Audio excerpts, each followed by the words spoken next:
Message from His Holiness Pope Leo XIV, delivered by Cardinal Secretary of State Pietro Parolin at the 30th session of the Conferences of the Parties to the United Nations Framework Convention on Climate Change, COP30 in Belém.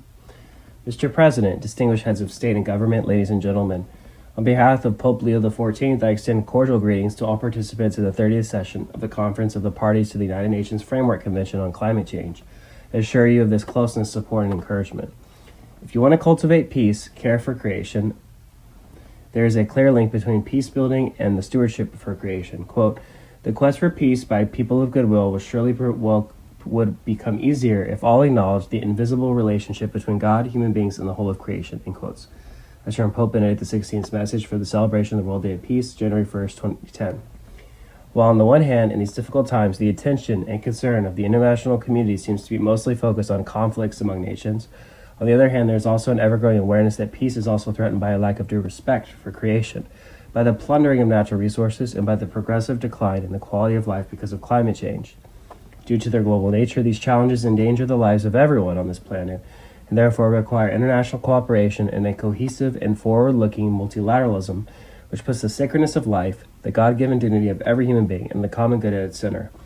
Regrettably, we observe political approaches and human behaviors that go in the opposite direction, characterized by collective selfishness, disregard for others, and short-sightedness.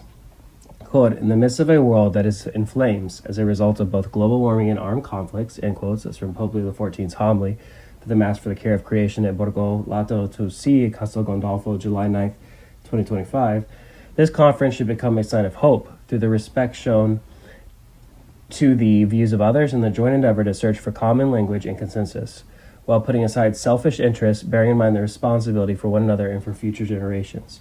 Mr. President, already in the 1990s, Pope St. John Paul II emphasized that the ecological crisis, quote, is a moral issue, end quotes, and as such, it, quote, reveals the urgent moral need for a new solidarity, especially in relations among the developing nations and those that are highly industrialized.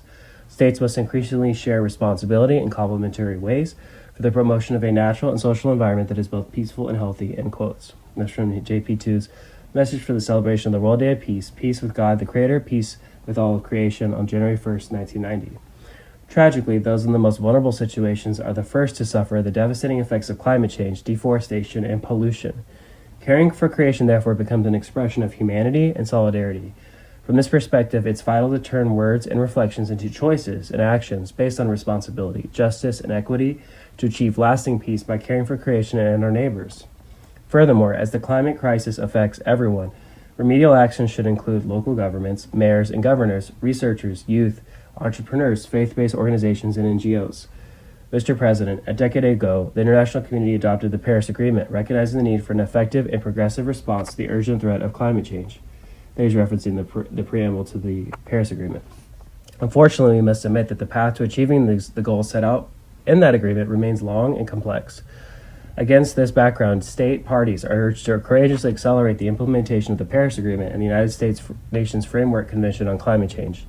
10 years ago, Pope Francis signed the encyclical letter Laudato Si, in which he advocated for an ecological conversion that includes everyone, since, quote, climate is a common good belonging to all and meant for all. At the global level, it's a complex system linked to many of the essential conditions of human life, end quotes. It was from Laudato Si, Article 23. May all the participants in this COP30, as well as those actively following this work, be inspired to embrace with courage this ecological conversion in thought and actions, bearing in mind the human face of the climate crisis. May this ecological conversion inspire the development of a new human-centered international financial architecture that ensures that all countries, especially the poorest and those most vulnerable to climate disasters, can reach their full potential and see the dignity of their citizens respected. This architecture should take into account also the link between ecological debt and foreign debt.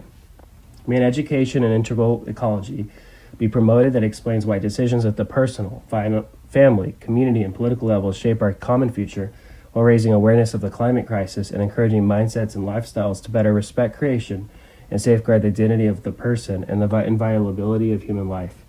It's a reference to Pope Benedict XVI's message for the celebration of the World Day of Peace, January 1st, 2010 again. May all the participants in this COP30 commit themselves to protecting and caring for the creation entrusted to us by God in order to build a peaceful world. I assure you of the prayers of the Holy Father as you make important decisions at this COP30 for the common good and for the future of humankind.